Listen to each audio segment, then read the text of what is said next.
l'Europe à reconstruire, les filières d'avenir à bâtir par l'innovation, la révolution numérique, l'entrepreneuriat, où nous sommes très forts en France. 60% de nos jeunes veulent être entrepreneurs, c'est un des ratios les plus forts. Et ça, c'est formidable. Et les parents encouragent l'entrepreneuriat. C'est une révolution culturelle en France, récente.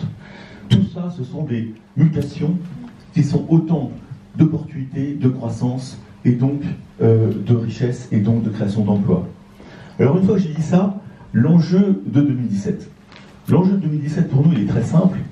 C'est une année historique, cruciale. On ne peut pas continuer à gérer le pays comme nous l'avons fait depuis des années, avec, je dirais, dans cette méfiance, dans ce ventre mou, dans cette incompréhension de l'économie ou de l'entreprise ou de son fonctionnement.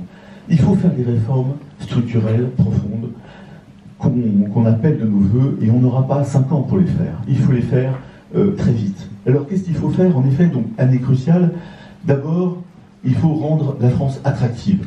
Je reprends un peu ce qui a été dit par mes vice-présidents, mais là encore, quand je rencontre des financiers, des venture capitalistes, ou des entrepreneurs américains, étrangers dans la Silicon Valley, eh bien, ils me disent tous les atouts qu'on a de la France, mais derrière, ils disent, mais vous savez, la France, vous devriez beaucoup plus être business-friendly, excusez-moi pour l'anglicisme, c'est-à-dire attractif pour les entreprises. Et puis, vous devriez être talent-friendly. C'est-à-dire que les talents, aujourd'hui, internationaux, ils vont à Singapour, ils vont à Hong Kong, ils vont à Berlin, ils vont à Londres, ils vont dans la Silicon Valley. Ils ne vont pas souvent à Paris ou en France, malheureusement. Et puis, vous devriez être finance-friendly. Les gros financements, les venture capitalistes évitent en général la France, pour des tas de raisons, fiscales notamment, vous le savez, de complexité, d'instabilité de la réglementation. Les venture capitalistes vont à Londres, encore une fois, Singapour, les États-Unis, bien sûr. Il faut attirer la finance, et donc l'aimer. Parce qu'elle est utile, non pas l'aimer pour l'aimer, mais juste parce qu'elle est utile pour le développement de nos startups et pour qu'elles deviennent des scale-up, pour qu'elles grandissent. Et puis, vous devriez être risk-friendly. Alors oui, risk-friendly, c'est accepter le risque. Quand vous êtes dans la Silicon Valley, quand vous êtes dans un salon comme Las Vegas, vous voyez des tas de startups, mais il y en aura 1 sur 2, 2 sur 3, peut-être 9 sur 10 qui vont pas se développer, qui vont échouer. Eh bien, les Américains nous disent, mais c'est pas grave, ils apprennent, on apprend de l'échec, on apprend de l'erreur, le droit à l'échec, le droit à l'erreur. Ça, c'est important pour l'innovation. Nous sommes tous les entrepreneurs des Christophe Colomb.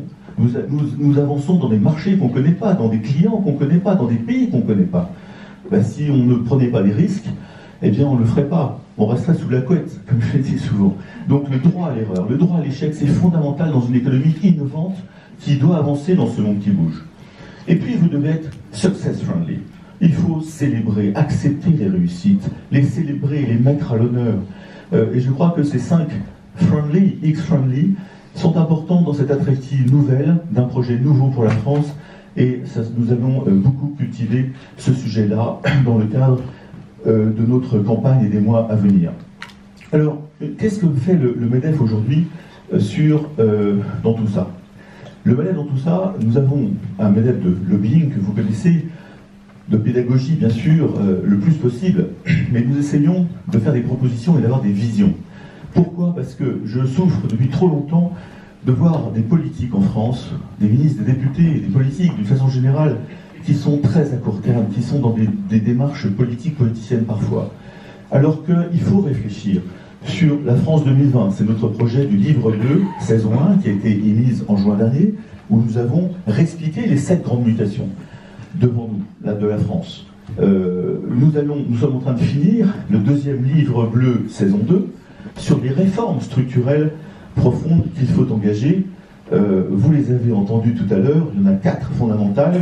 La fiscalité, avec C3S, simple, stable, incitative, compétitive, la législation du travail, pour l'agilité, la rapidité, l'adaptation, avec l'employabilité de nos collaborateurs qui va avec, certaines flexi-sécurité à la française, tout ce qui est simplification de la législation, des normes, de la réglementation, car la bureaucratie, la complexité, induit des coûts, induit des délais, induit de la démotivation, induit des parts de marché qu'on perd, et puis de la baisse de la compétitivité. C'est fondamental ce sujet-là. Et enfin, comme l'expliquait Florence Coivet, l'éducation-enseignement pour que nos jeunes soient 100% citoyens et 100% employables à la fin de leur cursus. Voilà ce que nous allons faire. Nous allons travailler sur un projet territoire, emploi dans les territoires. C'est